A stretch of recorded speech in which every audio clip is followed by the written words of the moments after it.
So today we continue our conversations about around the psychic being, and we welcome Loretta.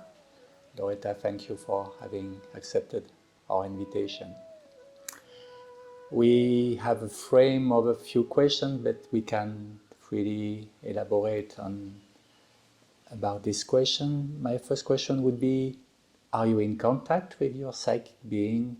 And if yes, how does it manifest? Yes, I am in contact with my psychic being, although it might be better to say that my psychic being is inside me, and as you say, it manifests through some kind of a time of not being there, or a place of not being there, and then I am in my psychic being. It even, you could say, I am my psychic being when that happens. Mm-hmm. So there is when it happens, when it manifests, there is a complete merging of this psychic being. No, it's not a merging. It took me a really long time to figure out what the psychic being is. Mm-hmm. You know, when I first came here, I always read and heard, you have to have a psychic being, you have to find a psychic being, and I was quite lost. But I read about it all the time in Mother and Sri Aurobindo's writings, and I started putting things together. And what I figured out is that the psychic being is all of us, but full of all the qualities of the soul. The word psychic comes from the Greek word psyche, mm-hmm. which means soul. When Mother and Sri Aurobindo got together, they created Sri Aurobindo's yoga. And the two of them brought whatever they had to make a system. And so from Sri Aurobindo's classic studies, he brought the word psyche for soul. Okay. And so we have a psychic being, a soul being. We already have a being. We have a mental, and we have a vital, and we have a physical. And over the centuries and centuries of many lifetimes, slowly but surely, the work of our soul has been to put all of its wonderful qualities into all the rest of us. And there comes a point when our mental and our vital and our physical are so full of these psychic qualities that they start to manifest them. And they're really connected with the soul, and there's some magical process by which the soul draws all of our other parts around itself, and it's at the center. So I am a person, and the center of my being is my soul, and my outer parts are my mental and my vital and my physical. But when my psychic being is really manifesting, they are full of the soul, and the soul is guiding me and guiding everything around me and influencing everything around me through this vibration that is all of these parts of me. So does it mean that you have the same capacity to distinguish the vital or the mental being in the same extent that you are capable to distinguish the psychic being, or is it completely different? How would you say that? The psychic being is all of those things. Mm-hmm. And I would say that when your psychic being has really formed, and the soul qualities, all of the higher consciousness of the soul is in your mind, then you have a better view. You see much better all of the things that you're doing. You see how you're thinking, and you see how you're feeling, and you see the way you're behaving in a much better way than you did when you were the kind of person that was made up by all the reactions to your life. So would you say that it's a matter of influence, that the vital or the mental could be under the influence of the psychic being? No, I would say that well, yes, the vital and the mental are under the influence of the psychic being. There's no doubt of that. But you can't really separate them when you think of the whole psychic being. You know, I mean, I've seen for myself that I've made every problem I ever had from the time I was born because of the level of evolution of my mind and my vital and the way I saw things and the way I reacted to things. And I've been able to see that more and more because my mental has become full of the soul qualities. But I mean, the way I think of myself as a psychic, as a person with a developed psychic being, is that I'm doing everything better. I mean, when my psychic being is really forward and I'm not somehow going back to my old habits, which I still do sometimes, but when my psychic being is really forward, I have much more love and more wisdom, I'm more kind, I'm more helpful, I'm more generous, I'm more patient. And all these things are divine qualities. They're the qualities that are in the highest part of us that is fully connected with our soul. And our soul is, of course, a portion of the divine. Okay, so could we say that there is a psychic realm in which there are some qualities, and these qualities are in the front? What you say, generosity, compassion, more kindness, when we are behaving from the psychic being? Could we say that? We can, and if we have a psychic realm where these things are full, that's our soul. You see, that's our soul. But there is also, well, it's a whole different world. I mean, I guess you could call it a realm. Because when my psychic being is really forward, I'm in a much better place. Everything is better. I don't, nothing troubles me. I don't have any worries. Everything works. I have complete faith in the fact that everything is going to work, and everything does work. So I could think of that as a realm, no doubt. In which we can also meet people and encounter people from this basic and find from psychic being to another psychic being? Well, I would say communication from one psychic being to another psychic being is absolutely wonderful. And in a sense, you're in the same realm. In a sense, because you're really out of the kind of world that people are living in, where there's lots of negativities and fears and worries and stuff. But you're still in that world, but it's not the same for you. Mm-hmm. So would it be some kind of psychization about our human stuff? Could we say? Yes, well, you can. That's a good word. I think Sri Aurobindo made up that word because I read a letter in which he wrote, I use the word psychicized for putting the qualities into the mental and the vital and the physical. So that's what we do. Now, how do we do that? Okay, so it's not anymore a complete shift. It's a process of psychization about human that becomes more psychic. Would it be? I would say that's correct.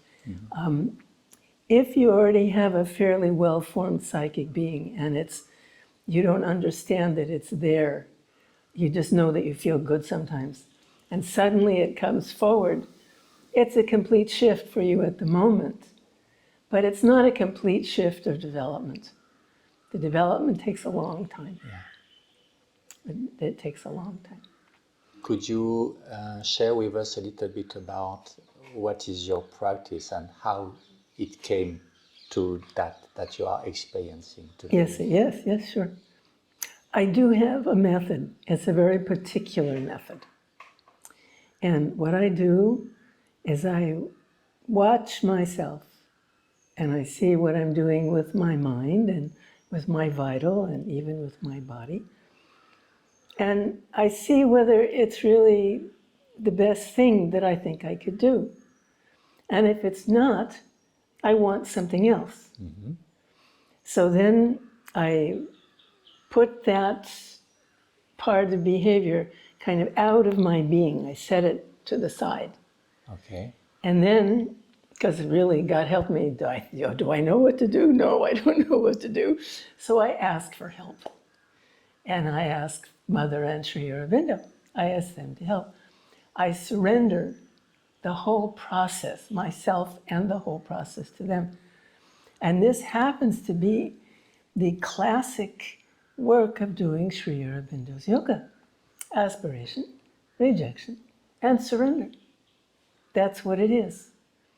Over and over and over. And this is what Mother and Sri Aurobindo created as Sri Aurobindo's yoga system, and what the first ashramites started to do when they first came to Sri Aurobindo and Mother. So there's lots of help available.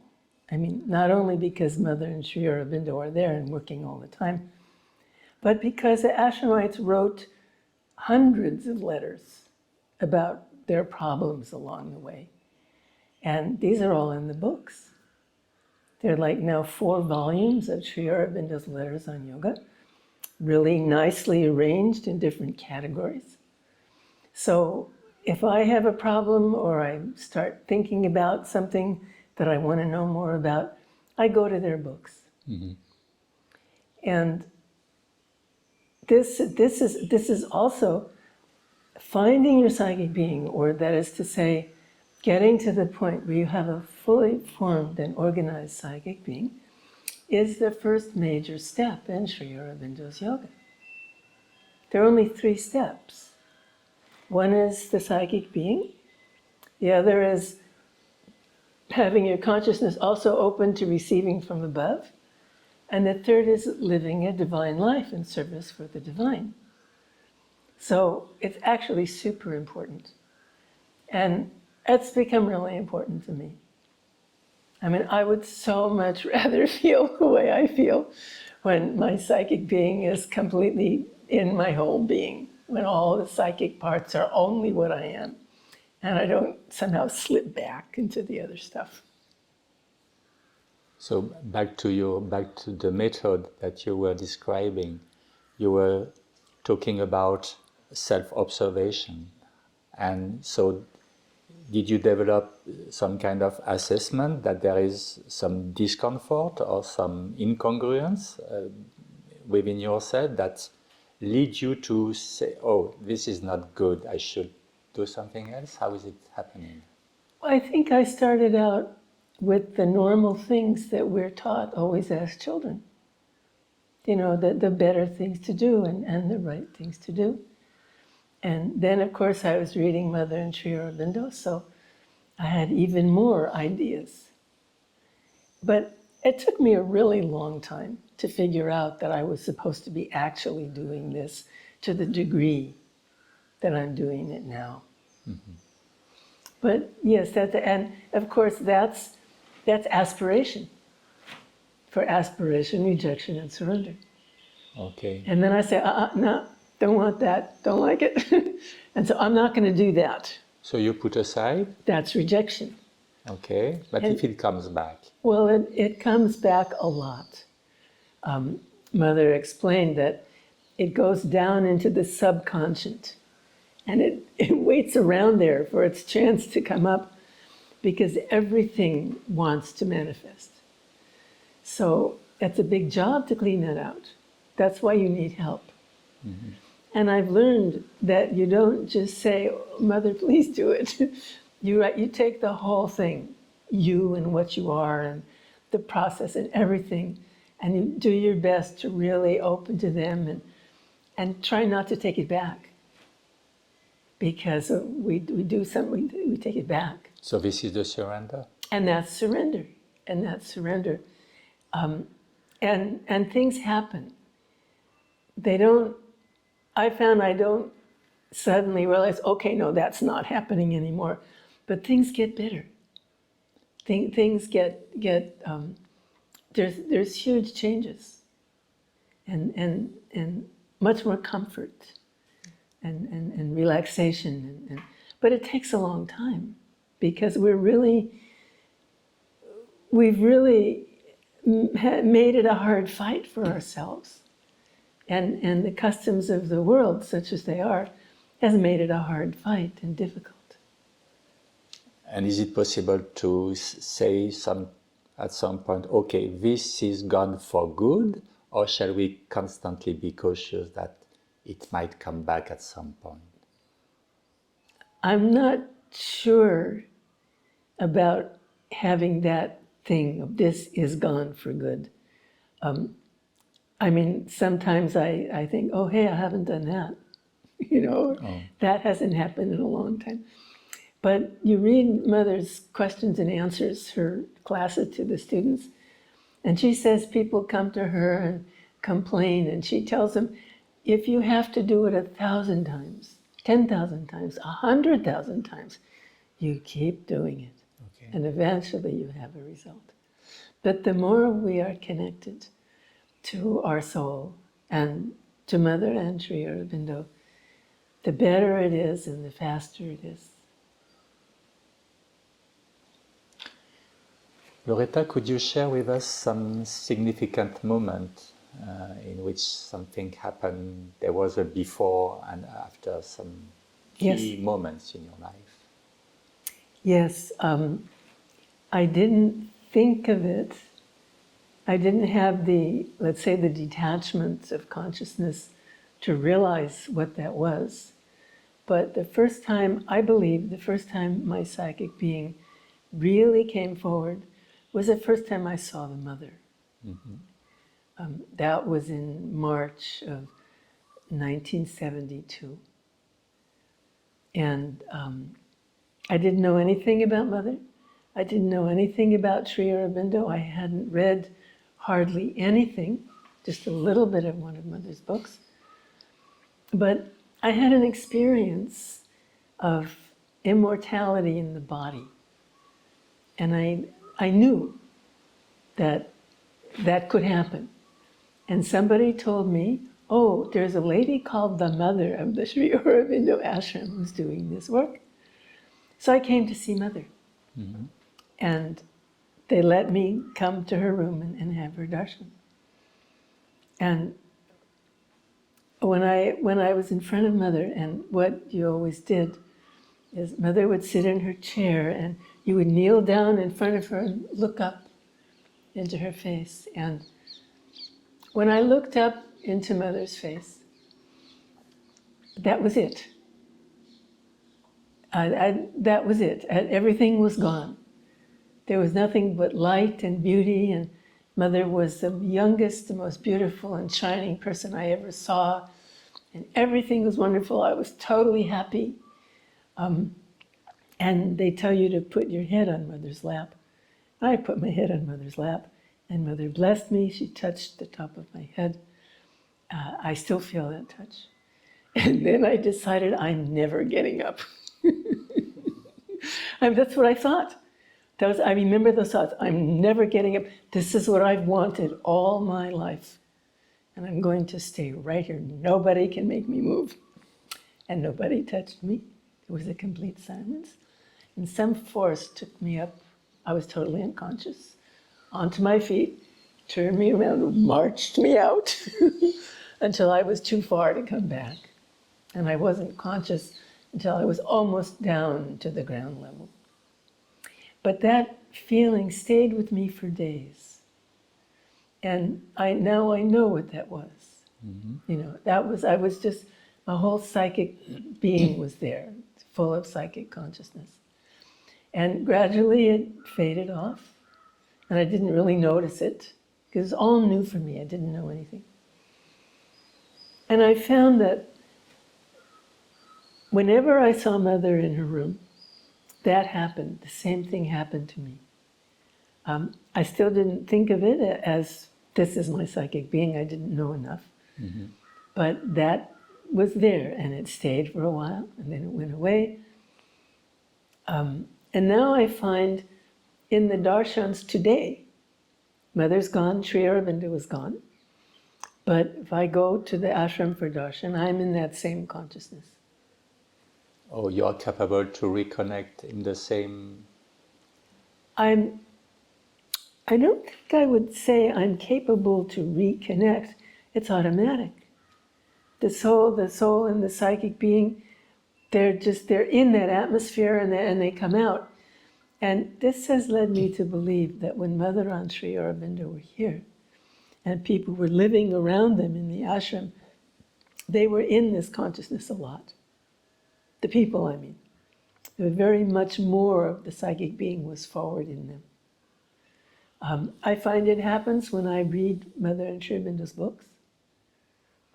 And if I'm feeling a little out of sorts about something, if I sit down and I read their words, immediately I'm calmed down and something of the psychic is there. So we could say maybe that there is a kind of psychic field, maybe in which we can jump in it in some occasion. Would it be? I think there's a psychic field, that's a good word to use, around all of Mother and Sri Aurobindo's books, in the ashram itself, Okay. most likely in the mantra mandir, and in anyone who has got a very well-established, informed psychic being. Because we all have a field. And so when our field is our psychic being field, then it's there. And it helps everything. I think this is the only thing to do. This is the real thing that helps the earth. Basic.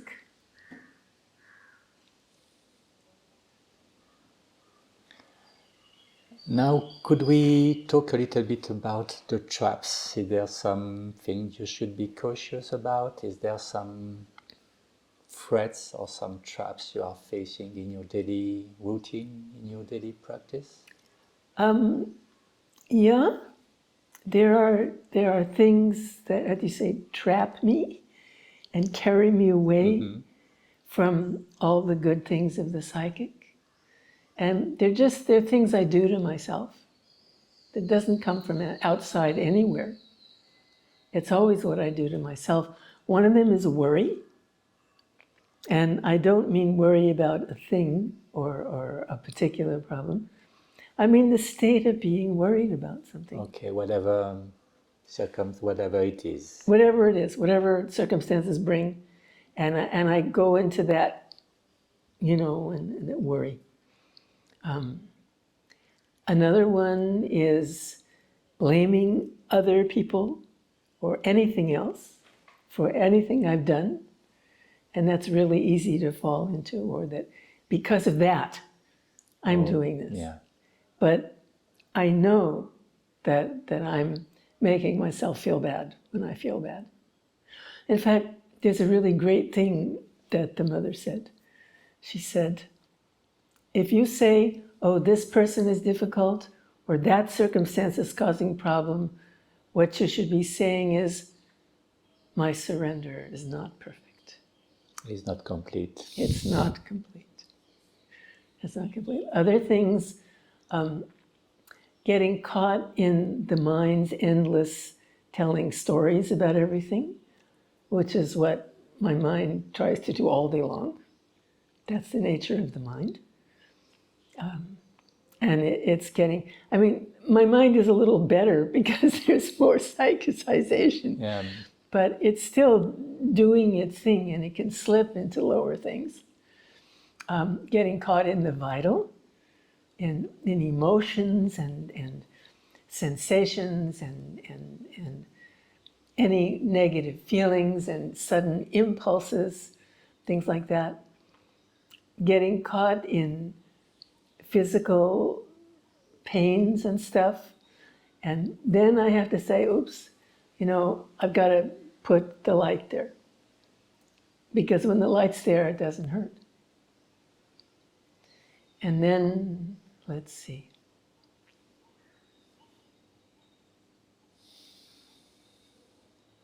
The most important thing, not loving all the time. That's a kind of basic rule that I've learned. To have really just unconditional love all the time for everything and everyone. And that doesn't mean being involved with them. Mm-hmm. It doesn't even mean saying anything to them. It means that's who I am. And so, should I think about someone or feel something about someone, that is what I should be in when I do it. So the trap is not doing it. I mean, forgetting it. Yeah. Yeah. Thank you very much, Loretta. You're Thank you welcome. for your testimonial.